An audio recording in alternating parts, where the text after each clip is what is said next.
₹3000 1 વર્ષની વેલિડિટી. હવે કોઈ પણ નેશનલ હાઈવે પર 200 યાત્રા કરી શકાશે. 15 ઓગસ્ટથી શરૂ થશે નવો ફાસ્ટેગ પાસ સિસ્ટમ. સરકાર 15 ઓગસ્ટથી ટોલ પ્લાઝા પર વાર્ષિક પાસની સુવિધા શરૂ કરવા જઈ રહી છે.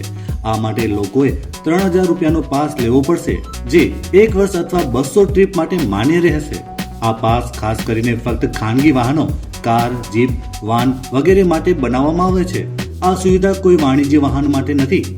આ માહિતી કેન્દ્રીય મંત્રી નીતિન ગડકરીએ આપી હતી.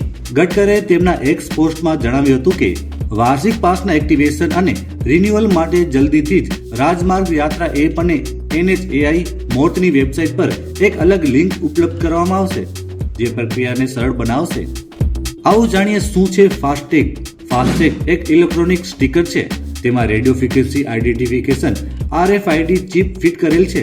તે વાહનોના વિન્ડસ્ક્રીન પર ચોંટાડવામાં આવે છે.